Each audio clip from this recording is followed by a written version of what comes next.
آج مسائل آپ لوگوں کو بتانے تھے. میں نے آپ لوگوں سے کہا تھا جوئے کے سلسلے میں.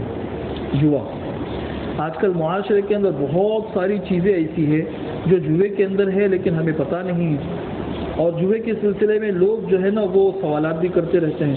میں نے سوچا کہ اس کو ایک ایسے انداز میں سمجھائے کہ سمجھ میں آ جائے.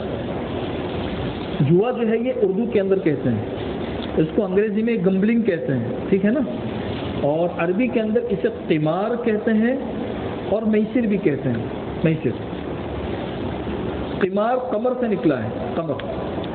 قمر کا مطلب ہوتا ہے چاند. کیا ہوتا ہے؟ چاند. جس طریقے سے چاند جو ہے نا وہ گھٹتا بھی ہے بڑھتا بھی ہے, کم بھی ہوتا ہے زیادہ بھی ہوتا ہے, تو اسی طریقے سے جوا کے اندر بھی انسان کا مال کم بھی ہوتا ہے زیادہ بھی ہوتا ہے. اس لیے جوئے کو عربی میں کیا کہتے ہیں بھائی؟ قمار کہتے ہیں. قمر سے نکلا ہے قمار. قمار اور جوئے اور گمبلنگ کی حقیقت اور اس کی اصل تعریف یہ ہے کہ کوئی ایسے معاملے میں کسی معاملے میں اپنے مال کو اس طریقے سے داؤ پر لگانا کہ یا تو وہ پیسہ کئی گنا زیادہ پیسہ لے کر آئے یا وہ سارا کے سارا واپس چلا جائے. اس کی تو تعریف ہے. 4 چیزیں اگر ہوں گی, 4 چیزیں ہوں گی تو پھر وہ جوا بنتا ہے شریعت کی نگاہ میں. اگر ان 4 میں سے کوئی ایک چیز بھی اگر نہیں ہوگی تو وہ جوا نہیں ہوگا. کیا کہا بھائی؟ 4 چیزیں یاد کر لو, 4 شرائط. اگر وہ چاروں شرائط کسی معاملے کے اندر پائے جائیں گے تو شریعت کی نگاہ میں وہ جوا ہوگا, ورنہ جوا نہیں ہوگا. جوا حرام ہے. میں انشاءاللہ اس کو بعد میں بتاؤں گا کہ اس کی حرمت کیسی ہے. 4 شرائط کیا ہے؟ 4 شرائط میں سے ایک شرط یہ ہے کہ 2 یا 2 سے زیادہ لوگوں نے جو معاملہ کیا ہے وہ عقد معاوضہ ہو. عقد معاوضہ کا مطلب یہ ہے کہ دونوں طرف سے کچھ لینے اور دینے کی شرط ہے. دونوں طرف سے. اگر دونوں طرف سے لینے اور دینے کی شرط نہیں ہے تو پھر وہ جوا نہیں کہلائے گا. جیسے ایک مثال دوں کہ جیسے لوگ عام طور پر ٹیم کھیلتے ہیں, چلو بھائی کرکٹ کھیلتے ہیں. کرکٹ کے اندر اگر دونوں طرف سے یہ شرط ہو گئی, دیکھو بھائی اگر ہم جیتے تو تم ہمیں اتنے پیسے دینا, اور اگر تم جیتے تو ہم تمہیں اتنا پیسہ دیں گے, تو بھائی دیکھو یہ عقد معاوضہ ہو گیا. دونوں طرف سے لینے اور دینے کی بات ہوگی. اگر تم جیتے تو ہم دیں گے, ہم جیتے تو تم کو دینا پڑے گا. یہ ہے جوا. اگر دونوں طرف سے صرف ایک ہی طرف سے دینے کی بات ہو تو پھر وہ جوا نہیں ہوگا, وہ جائز ہے. جیسے اگر یہ ہو گیا کہ دیکھو بھائی اگر ہم جیتے تو تم کچھ بھی مت دینا, اور اگر تم جیتے تو ہم تم کو اتنا پیسہ دیں گے. ایک طرف سے بات ہو گئی نا.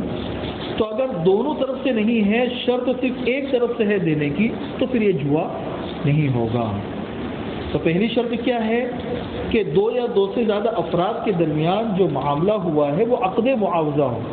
عقد معاوضہ کا مطلب دونوں طرف سے لینے دینے کی بات ہے. ایک. دوسری شرط یہ ہے کہ یہ جو شرکا ہے, جن لوگوں نے آپس میں مل کر ایک معاملہ کیا ہے, ان میں سے ہر ایک نے اپنا پیسہ داؤ پر لگایا. یہ شرط ہے. اگر ان میں سے ہر ایک نے اپنا پیسہ داؤ پر نہیں لگایا ہے بلکہ کسی تھرڈ پارٹی نے اپنا پیسہ داؤ پر لگایا ہے تو پھر یہ جوا نہیں ہوگا.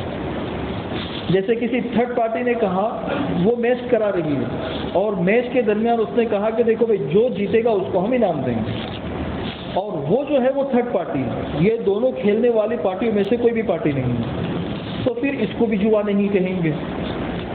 آئی کہ نہیں سمجھ بات؟ اس لیے کہ یہاں پہ جو آپس میں کھیلنے والی جو 2 پارٹیاں ہیں تو ان دونوں میں سے کسی نے اپنا پیسہ داؤ پر نہیں لگایا ہے بلکہ کسی تھرڈ پارٹی نے لگایا ہے. ٹھیک ہے, 2 باتیں. تیسرا کہ یہ جو معاملہ ہے وہ کسی غیر یقینی واقعے کے اوپر مشروط ہے. غیر یقینی واقعہ جس کا واقع ہونا کوئی یقینی نہیں ہے, ہو بھی سکتا ہے نہیں بھی ہو سکتا, تو جوا ہوگا. اگر شرط لگائی گئی ہے کسی یقینی واقعے کے اوپر تو وہ جوا نہیں ہوگا. جیسے آپ اگر کسی کو یہ کہو کہ دیکھو بھائی کل صبح اگر سورج مشرق سے نکلے گا تو میں تمہیں 1000 روپیہ دوں گا, تو بھائی ٹھیک ہے دے دے بھائی. دے دے، یہ جوا نہیں ہوگا، اس لیے کہ مشرق سے سورج کا نکلنا یہ تو ایک یقینی چیز ہے، یہ تو غیر یقینی چیز ہے ہی نہیں۔ ایسا تو نہیں ہے کہ ہو سکتا ہے مشرق سے نکلے، ہو سکتا ہے مغرب سے نکلے، نہیں۔ تو کسی یقینی واقعے کے اوپر، یقینی واقعے کے ساتھ اگر کوئی معاملہ مشروط ہے تو پھر وہ بھی جوا نہیں ہوگا۔ اور چوتھی شرط یہ ہے کہ انسان نے اپنے کسی بھی چیز کا اس چیز کا معاوضہ وصول نہ کیا ہو۔ اگر اس چیز کا معاوضہ وصول کر لیا ہے تو پھر وہ جوا نہیں ہوگا۔ جیسے اس کی میں ایک مثال بتاؤں کہ آپ بہت سی مرتبہ آپ لوگوں نے مارکیٹ وغیرہ کے اندر دیکھا ہوگا، مال وغیرہ کے اندر کبھی کبھی آفر لگتی ہے، انعامی کوپن اس کے اندر ہوتے ہیں، انعامی کوپن ہوتا ہے نا کہ بھئی یہ چیز خریدو اور جس کی چیز کے اندر کوپن نکلے گا تو اس کو گاڑی ملے گی، گھڑی ملے گی، موبائل ملے گا وغیرہ وغیرہ۔ تو وہ جو انعامی کوپن ملا ہے وہ جوا نہیں ہوگا۔ کیوں بھائی؟ اس لیے کہ مثلا آپ نے چپس خریدی تو چپس کا پیسہ تو آپ دے چکے ہو، چپس کا پیسہ دے چکے ہو، اب اس کے اندر سے اگر کوئی انعامی کوپن نکلتا ہے تو پھر وہ جوا کے اندر نہیں ہوگا، اس لیے کہ اس چیز کا جو حقیقی پیسہ ہے وہ آپ دے چکے ہو۔